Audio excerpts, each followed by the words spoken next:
अस्सलाम वालेकुम वीवर्स, आखिर कब तक के साथ मैं हूं काशिफ बशीर खान।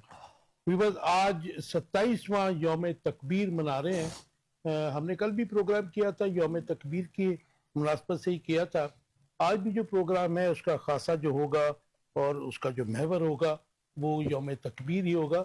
यौम तकबीर मैं अपने वीवर्स को बता दूं, स्पेशली यंग जनरेशन को बता दूं कि 27 साल कबल जब इंडिया ने 11 मई को 1998 एटमी धमाके किए थे, पोखरान में 5, और उसके बाद बड़ी जो है जारहाना और दुश्मनाना लैंग्वेज यूज करनी शुरू कर दी थी पाकिस्तान के खिलाफ। तो उसके बाद पाकिस्तान ने अल्टीमेटली 28 जून को 5 धमाके किए। उसके बाद 28 मई को 5 धमाके किए और फिर 30 जो है मई है 1998, उसमें छवा धमाका किया था। और ये फिर दुनिया को पता चल गया था कि जी पाकिस्तान एक एटमी ताकत है। खूब गो कि ये 1970s की जो अशरा था उसमें एंड में लोगों को पता चल चुका था कि पाकिस्तान इज एटॉमिक पावर, लेकिन डिक्लेयर नहीं था। आलमी सैंक्शंस को के हमारे ऊपर 1998 में सैंक्शंस भी लगी ये धमाके करने के बाद। थोड़ा सा ब्रीफली आपको पीछे लेके जाना जरूरी समझता हूँ कि एक बात जो हमने कल की थी मैं आज भी वही बात करूंगा, क्योंकि अगर कल किसी ने हमारा प्रोग्राम नहीं देखा तो आज वो सुन लें कि ये एटमी जो प्रोग्राम था इसके खालिक without any doubt Zulfikar Ali Bhutto थे। क्योंकि 1963-4 में जब वो इंडस्ट्रीज के मिनिस्टर थे तो वो जब यूरोप जाते थे, स्पेशली हॉलैंड और दूसरी जगहों पर, तो वो एटमी रिएक्टर के बारे में मालूमात गैदर किया करते थे। और फिर जब 71 के एंड में वो आए तो उसके इमीडिएटली बाद 1973 में तकरीबन वो 1972 में आए थे और 73 में ही कनाडा की मदद से पाकिस्तान में पहला एटमी प्लांट लग गया था। लेकिन 1974 में कनाडा ने जोरी फैलाव पर पाबंदी के बायस पाकिस्तान से एटमी ताउन खत्म कर दिया था। और फिर 1974 में भारत ने एटमी धमाका कर दिया और पाकिस्तान को धमकियां देनी शुरू कर दी। तो 1975 में ही 74 के बाद 1975 में जुल्फकार अली भुट्टो की क़यादत में पाकिस्तान ने एटमी प्रोग्राम शुरू कर दिया था। और उनका एक जुमला जो आज भी तारीख के झरोकों से आती है, उसकी आवाज आती है, बाज़गश्त आती है, वो ये है कि घास खा लेंगे मगर हम एटम बम बनाएंगे। और ये कहा उनका सच भी हो गया कि पाकिस्तान ने तमाम तर मुश्किलात के बावजूद एटॉमिक जो पावर है वो गेन कर ली और इस तरह बैलेंस ऑफ पावर हो गया। और पाकिस्तान पहला इस्लामिक मुल्क है जो एटमी मुल्क है, एटमी ताकत है। इसके अलावा किसी इस्लामी मुल्क पर अनफॉर्चुनेटली एटम बम की पावर नहीं है, उनके पास सलाहियत नहीं है। इसमें बहुत से नाम आते हैं, इसमें भुट्टो साहब का नाम आता है, उसके बाद इसहाक खान साहब का नाम आता है, इवन जनरल ज़ियाउल हक का नाम आता है कि उन्होंने इसको प्रोटेक्ट किया। और फिर जब हम टेक्निकल साइड पे जाते हैं तो एक्सपर्टीज की तरफ जाते हैं तो डॉक्टर मुनीर आते हैं, डॉक्टर अब्दुल सलाम का इवन नाम आता है, डॉक्टर समर मुबारकबंद, और आखिर में फिर अब्दुल कदीर खान जो कि जब धमाके किए तो वो, और if I am not wrong तो डॉक्टर समर मुबारकबंद भी उनके साथ थे। ये दोनों एंड तक जो है इस एटमी ताकत के मुहाफिज भी रहे और ये मैं समझता हूँ कि शीट एंकर थे सारे प्रोग्राम के।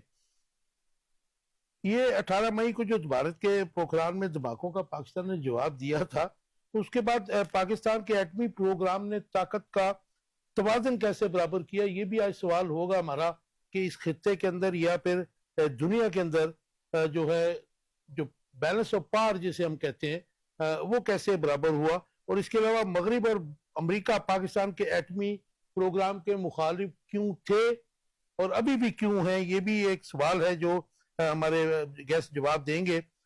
और दूसरी खबर जो हमारे पास है वो बड़ी अलार्मिंग है कि पाक भारत जो इस वक्त तलखी चल रही है, जो जंग भी हुई है, उसके बाद मोदी ने मजीद जंगी जहाज खरीदने की मंजूरी दे दी है। और इस तरीके से मैं समझता हूँ कि खित्ते में असले की नई दौड़ शुरू हो गई है। और इसके अलावा मोदी ने एक जलसे में पाकिस्तान के अवाम को गोली की धमकी दी है, जिसके बाद जो है भारतीय वजीर आजम के जारहाना अज़ाइम के बाद कशीदगी में इजाफा हो चुका है। और अगर वो बाज ना आया, नरेंद्र मोदी की बात कर रहा हूँ, तो खित्ते में कशीदगी ज्यादा बढ़ेगी जो इस खित्ते के लिए बल्कि पूरी दुनिया के लिए खतरनाक है। इंट्रोडक्शन कराऊंगा अपने मेहमानों का जो मेरे साथ हैं। Hussain शराजी sahab, Shah sahab welcome to the show. Nasir Shirazi sahab, Nasir sahab welcome to the show. Hussain Shah sahab, आपसे शुरू करते हैं, कुछ थोड़ी बैकग्राउंड बताइएगा। ये मैंने जो एक छोटा सा बताया, इसके अलावा आपके इल्म में कुछ हो कि हाउ इट स्टार्टेड। शुक्रिया काशिफ बशीर खान साहब। ये मैं तो ये जो पाकिस्तान का एटमी प्रोग्राम है उससे 1977 में मुंसलिक हो गया था। राइट। वो इस तरह से सूरत हाल थी कि मैं एक दिन मैं पिंडी में पोस्टेड था, असिस्टेंट कलेक्टर। इस्लामाबाद एयरपोर्ट पिंडी की जुरिस्डिक्शन में था। तो मैं एयरपोर्ट पे मैंने देखा कि एक जहाज से सामान उतर के तो वो ट्रकों में लाद के ले जा रहे हैं। तो मैंने पूछा, मैंने कहा भाई ये सामान जो है ये भी इंटरनेशनल फ्लाइट आई है, तो ये सामान ऐसे कैसे लेके जा रहे हैं, इसको देखा नहीं किसी ने? तो कहा जी वो नहीं देखने देते। मैंने कहा कैसे नहीं देखने देते, तो ये आप सामान क्लियर क्यों कर रहे हैं?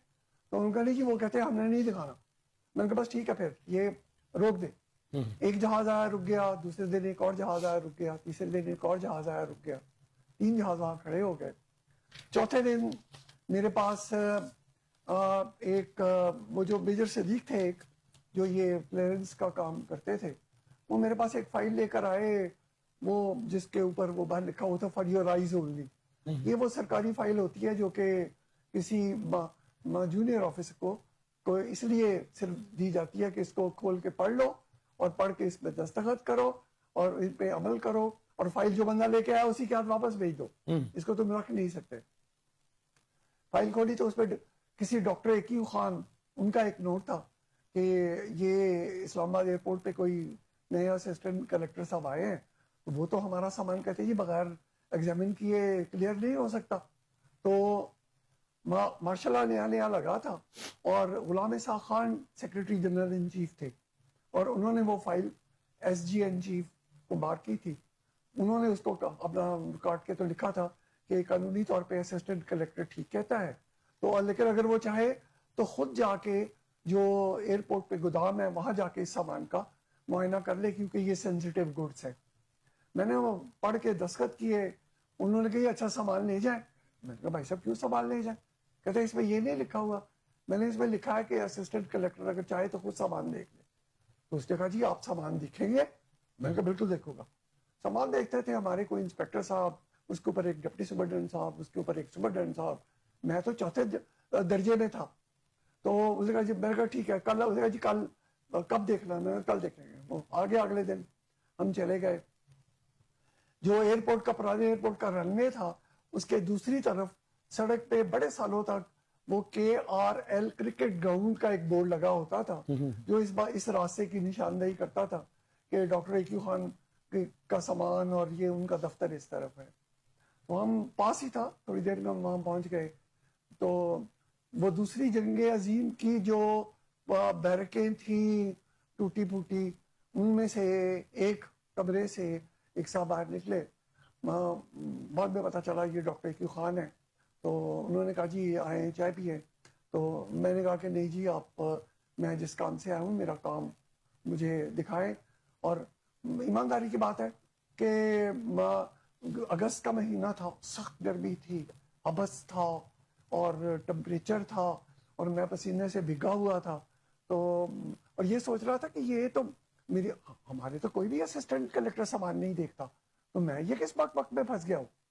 तो इसी तरह से चलते चलते मैंने देखा कि वो जो डॉक्टर साहब की वो जो बैरकों की लाइन थी, वहां वो कोल तार को आग लगा के, तो कोल तार का ड्रम गर्म करके उसमें टाट के कपड़े भिगो के तो वो छतों के ऊपर डाल रहे थे। तो मैंने उससे पूछा कोनी मार के सिद्दीक से, मैंने कहा सिद्दीक साहब ये क्या हो रहा है?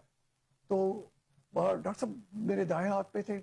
तो उसने कहा जी ये एक्चुअली बरसात का महीना है, तो ये जो हमारी बैरक है इसकी छतें जो हैं ये लीक करती हैं, तो हम इनकी वाटर प्रूफिंग कर रहे हैं। आप यकीन जाने कि मैंने सुन रखा था कि जर्मनी से PhD करके कोई साहब हैं जो यहाँ इस प्रोजेक्ट के इंचार्ज हैं।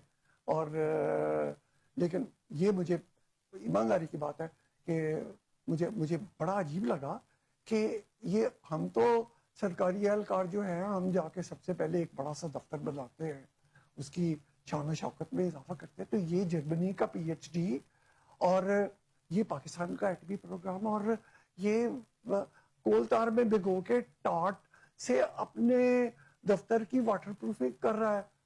تو وہ جو لیفٹ ہینڈ پہ بیرک تھی, رائٹ ہینڈ پہ وہ بڑے بڑے شیڈ تھے جہازوں کے, اور ان میں سے ہم ایک شیڈ کے قریب پہنچ گئے تھے.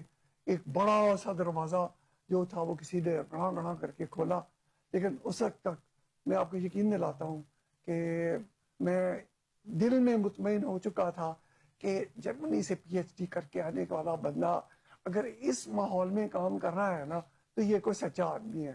تو میں نے ڈاکٹر صاحب کی طرف دیکھا, میں نے کہا ڈاکٹر صاحب چائے پیتے ہیں, آپ کے دفتر چلتے ہیں. وہاں جا کے میں نے کاغذوں پہ دستخط کیے.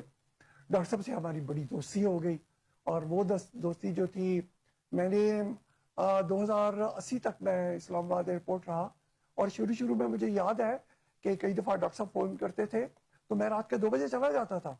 کسی فلائٹ سے کوئی سامان آ رہا ہے تو اس بندے کی کلیئرنس کے لیے, تو پھر ڈاکٹر صاحب نے مجھے اگلے دن شکریہ کا فون کرتے تھے کہ شریف صاحب آپ نے بڑی زحمت کی, اور یہ بھی کام میں نے پھر ختم کروا دیا.